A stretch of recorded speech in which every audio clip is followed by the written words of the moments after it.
Hello. So what I'm gonna cook today is pork nilaga. So here are the recipes, and this recipe is only good for 2 to 3 persons. So if mas marami kayong kakain, pwede nyong dagdagan na lang or adjust. So the first is cabbage, then string beans or Baguio beans, then onions, then potato, and then the pork. So I used pork shoulder. Any pork will do, but I prefer yung mabuto para kasi mas masarap siya pag sasabaw. And beef cubes. You can also use pork cubes, but I prefer beef. Mas gusto ko kasi yung lasa niya pag sasabaw rin. Then salt, pepper, and crushed pepper, and oil. So this recipe is basic, simple lang, pero kung gusto niyo mas special, pwede niyo dagdagan ng corn, then pechay, and saging na saba. So pwedeng ganun pag gusto niyo special. So let's cook na. So first, heat the oil. Once the oil is hot, put the onions and cook it about 20 seconds. Then once it's hot, is cooked enough, you put the pork.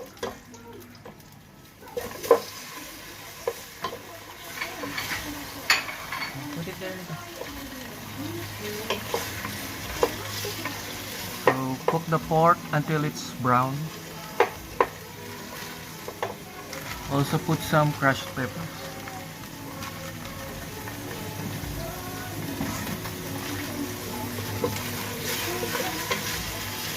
Wow! So my assistant, you see, there's my assistant. Say hi! Hi! She's camera shy.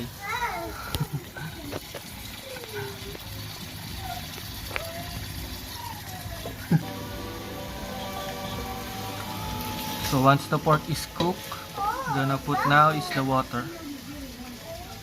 Kayo na bahala kung gaano karaming tubig. So based sa gusto nyo gaano karaming sabaw.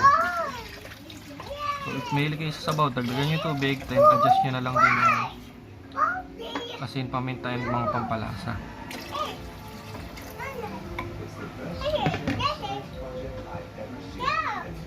Then set the heat to high so to bring it to a boil. So let it boil. So once it's boiling, set the heat to medium just to simmer it.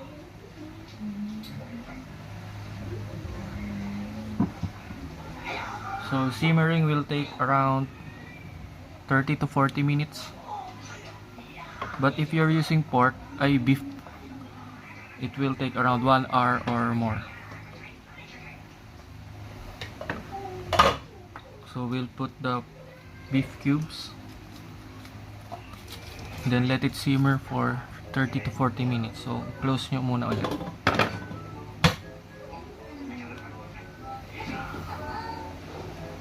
Then after, you put the potatoes, then let it simmer again for around 5 minutes.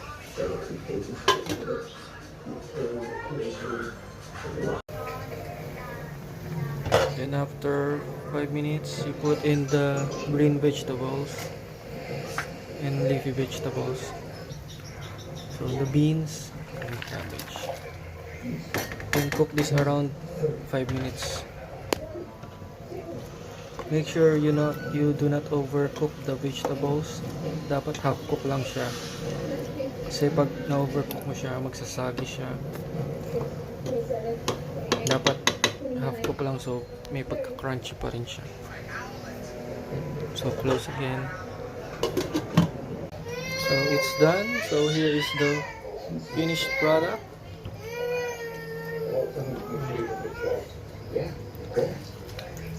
Pork Nilaga alajeffy. It is best served with sausawan, dinurog na sili with calamansi,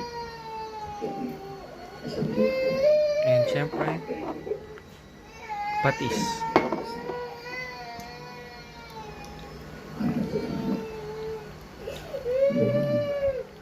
Yum. So that's it. Enjoy.